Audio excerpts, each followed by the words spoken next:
Bullying's got this massive ability to make or break a child's character. Bullying typically occurs because we do not yet own or love certain traits or characteristics about ourselves. It doesn't matter who you are, you can be overpowered by a very strong person or multiple people. The reality of that is, it's not because you don't love yourself. The reality of that is because that's just the way life is. It's easy for that to happen in life.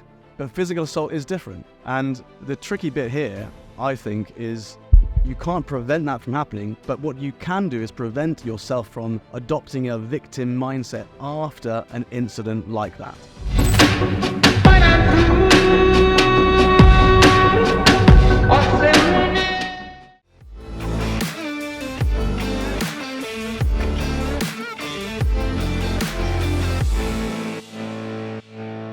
Welcome back to the Warrior Academy podcast. Today, I'm going to be talking about bullying, and the topic is bullying or assault. And this is a very important topic because so many young people go through bullying. It's a massive pillar of the content that we put out there, as at the Warrior Academy podcast, but also within our video content and also within our classes and the books we write and the things we speak about at our workshops. Bullying's got this massive ability to make or break a child's character. And so I'm going to be talking about that today. But one of the things I'm really going to be focusing on is this difference between bullying, typical bullying, and assault.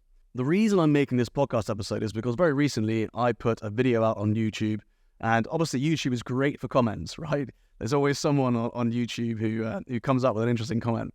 And the video that I put out there essentially explained that bullying typically occurs because we do not yet own or love certain traits or characteristics about ourselves. So for instance, if you take offense to being tall, short, ugly, stupid, or whatever these typical, bullying assaults are, right? Bullying phrases are or attacks are.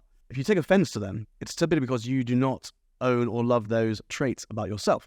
So if someone says you're really tall and it's a negative thing and you process that as a negative thing, or even if they are deliberately trying to do something negative with that, and you are self-conscious about being tall, then you will find that offensive and you'll take that on board as bullying.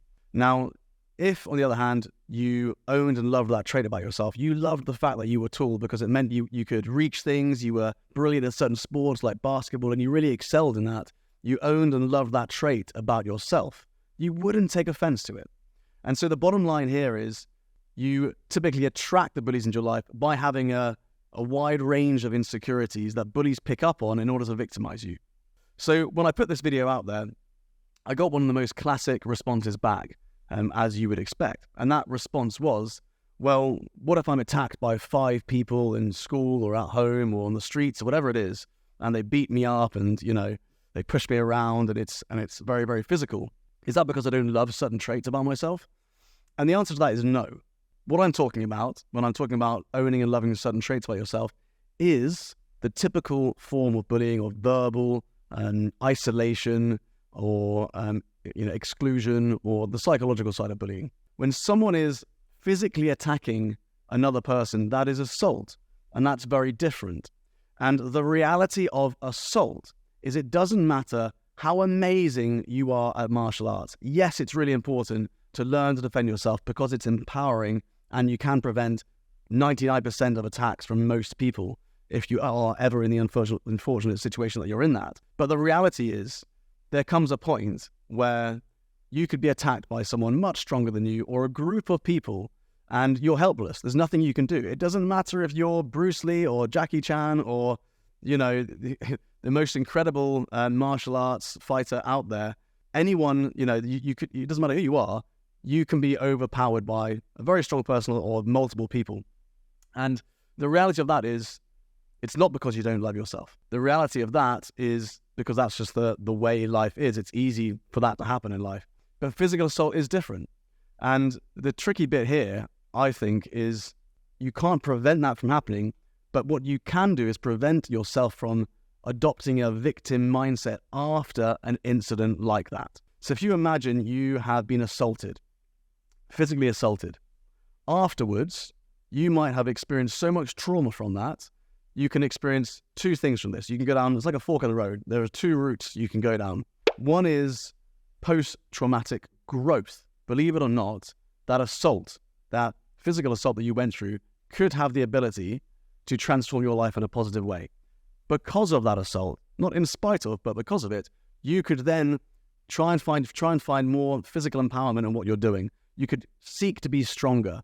You could decide to make certain changes and move away from the area you're in to a safer place. It could have benefited your life in so many ways. You could become more streetwise and therefore teach your children to become more streetwise. You could start to understand body language more and prevent yourself being in future situations like that where it could be much worse.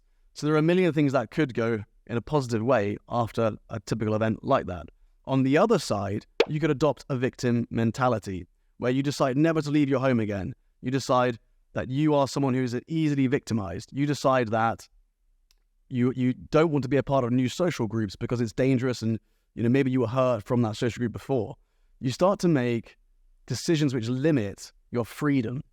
And that to me is the victim mentality.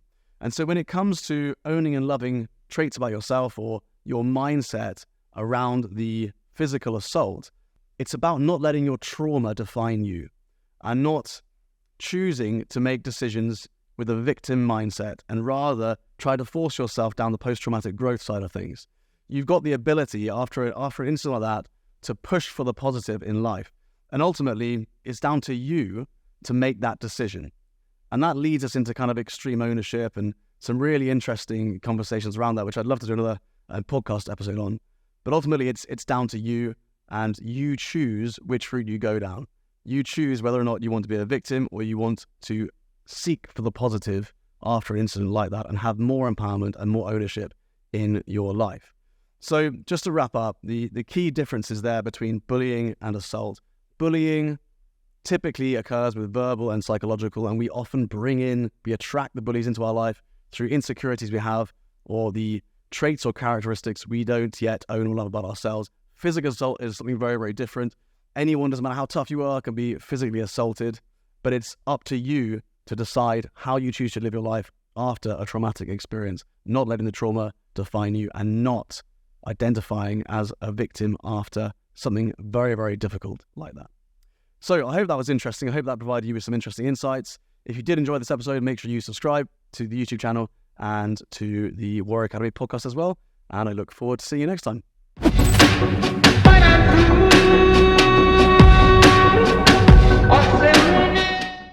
I really hope you enjoyed today's Warrior Academy podcast episode. We're going to keep creating these episodes because I know that so many parents find them useful or get insights or get ideas about how to develop their child's character. But it all comes down to the 3 C's: confidence, conduct, and concentration. So if you want to get a deep insight into the levels of confidence your child has, the level of concentration they have, or the level of conduct they have, so that you can actually put a score next to it and then work towards increasing those scores like we do in the Warrior Academy, then I'd love to invite you to fill in the breakthrough area assessment. It takes about 5 minutes of your time and you will get a personalized PDF report on your child's 3 C's. To access the breakthrough area assessment and find out your child's 3 C's score, all you need to do is go to www.breakthrougharea.com.